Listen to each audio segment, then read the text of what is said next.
ప్రియులారా, బైబిల్ ఒక మాట ఉంది తెలుసా? కన్ను తేటగా ఉంటేనంట దేహం అంతా ఎలాగుంటదంట? తేటగా ఉంటదంట. తెలుసా మీకు? కన్ను తేటగా అంటే కేవలం పాపం విషయంలోనే కాదు. ఈ కళ్ళు మంచి అయితే లోపల కూడా మనకి ప్రేమ వస్తుంది. ఈ కళ్ళు మంచి అయితే లోపల అహంకారం చచ్చిపోద్ది. ఈ కళ్ళు మంచి అయితే లోపల దీనత్వం వస్తుంది. ఈ కళ్ళు మంచి అయితే మనకి ప్రేమ పుడుతుంది ఎదుటివారి మీద. ఈ కళ్ళు మంచి అయితే మనకు కూడా ఎదుటివారిని చూసినప్పుడు జాలిగుండి వచ్చేస్తుంది. కొంతమందికి ఈ కళ్ళు బాగా ఉండవండి. అందుకే అనుకుంటారు, బాబాయ్ నరుల కంట్లోనంట నల్లరాయి కూడా బద్దలైపోద్దంట. కొంతమంది కళ్ళు అండి అలాగేంట విషపు కళ్ళు అండి. అసలు ఆ కళ్ళు డేంజర్ కళ్ళు. ఆ కళ్ళు పీకేస్తే బాగుండు అనిపిస్తుంది కదా. ఎప్పుడు అదొక రకమైన కళ్ళు. ఆ లోపల ఏమనుకుంటున్నారో తెలవదు. వంకర టింకరగా, ఈర్ష్యగా, ద్వేషంగా.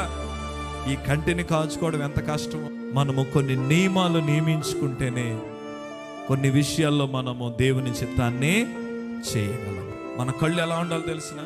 మన స్థాయికి ఏది తృప్తి కలిగిస్తుందో దాన్నే చూడాలి.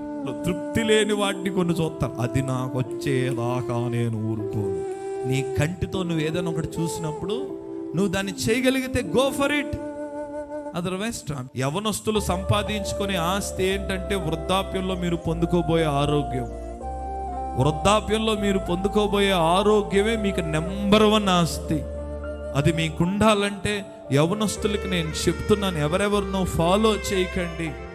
దేవా, నేను నీ యందు భయభక్తులు కలిగి నేను నీకు విధేయత చూపిస్తాను. నా కన్నులను నేనేం చేస్తాను? కాపాడుకుంటాను.